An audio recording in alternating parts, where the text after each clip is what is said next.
Hi, I'm Lucy Spensley. I'm a venue account manager here at Farnborough International Exhibition and Conference Centre. Joined this morning by Dan Thurlow. Hi, Dan. Morning. Could you give us a little bit of an introduction, please? Would you mind? Sure. Dan Thurlow. I am the exhibitions director at the SEC in Glasgow. Also currently chair of the Association of Event Venues, have been for the last 18 months. Prior to, I think I joined the venue about 6 years ago.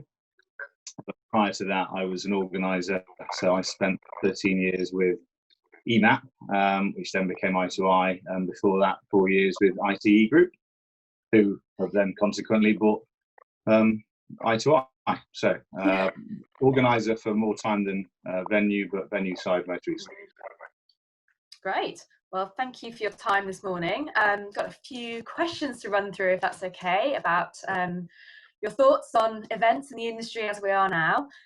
So, I mean, what's the biggest challenge that you're facing during this time? Like everybody, we're navigating through a period of hosting no events, which is, hosting events is fundamental to what we do. So there's no income and no set date as to when that's likely to return.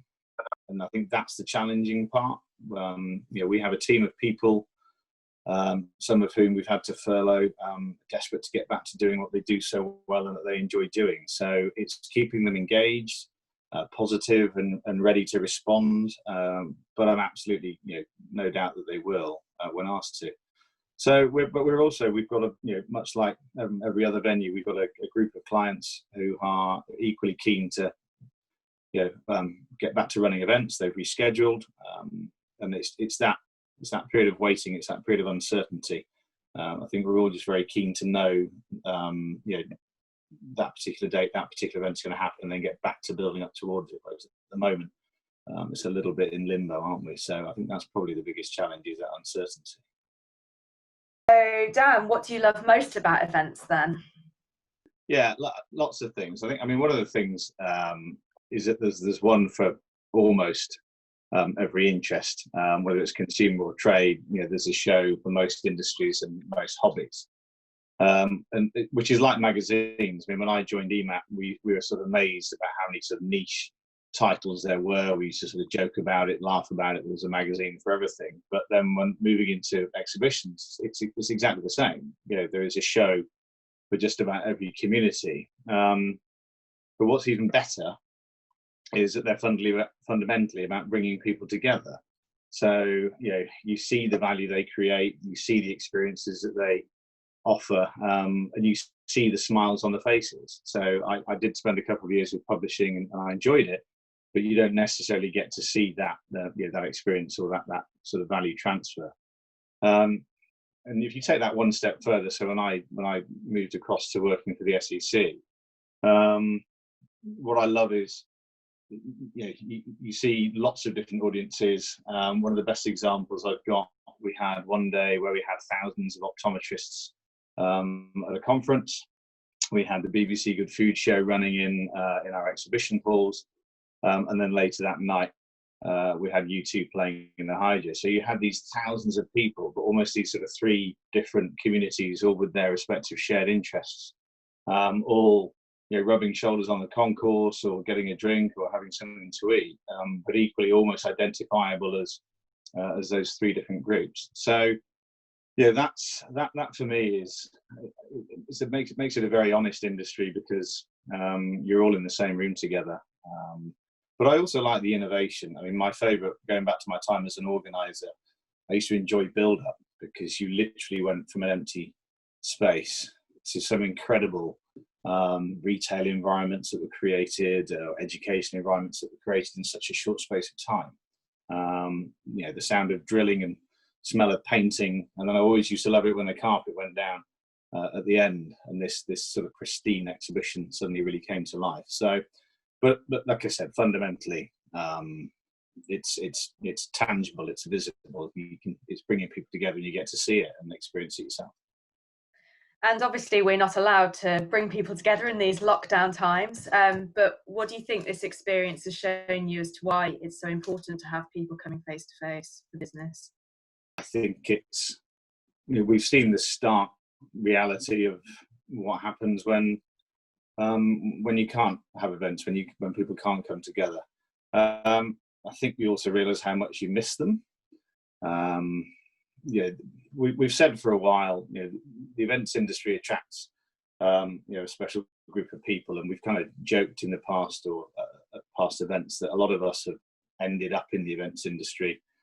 We haven't necessarily sorted it out, whilst it would be nice to see that change. I think the interesting thing for me is those people that have ended up in the industry have chosen to stay because they enjoy it. So I think it does bring a group of like-minded people, and we all genuinely love working in live events. So I think you realise how much you miss them. But also, I think from a business point of view, is we've seen the broader impact, and especially being a venue. You understand, when we've had no events on site, the impact that it's having on hotels and our neighbourhood restaurants, and obviously the taxis and the airports. So we often talk about the broader economic value that events deliver, and now in the absence of events, we're seeing what that looks like when people are being told to isolate. So it's a scary reality. It's not a way that any of us would have wanted to see that laid out, but it has been done quite explicitly. And so finally, any positive words of wisdom you can give us? I'd say, look, engage with your association. No, you probably expect me to say that if I'm chair of the AUE, but no, genuinely, I mean, there's been some great meetings, great Zoom calls between the associations, working really well together, and with government. And there's a lot of really, really good work going on, helping government recognise the value of the events sector, and also the role that it will play in restarting the economy, both locally, as we've just said, but also internationally. That's really important. There's some really effective lobbying being done to government to continue to support the sector. We were one of the first ones to be impacted by it. We're possibly going to be one of the last to come back, although there's a lot of work going on to demonstrate how we're not like mass gatherings. We are organised events, and we can do so very well, very professionally. So we should be looking to bring those back maybe a little sooner. But there's been a great collaborative piece being done at the moment, which is where the contractors, the venues, and the organisers are all sitting down virtually, but sitting down together and coming up with a realistic framework as to how we can deliver safe, valuable and enjoyable events going forwards. And that's through working together. People that would have competed with each other in the past have absolutely come together because we all have a vested interest. The next event to happen, we all want it to be a success, because if that one is a success, it will breed confidence amongst the wider industry, and that will be the first step on a path to getting back to where we need to be. So there's a lot of positives to be taken. There's a lot of great work going on. I think people understand the value of what it is that we do, understand how much we miss it, which just feeds that enthusiasm to get back to where we want to be.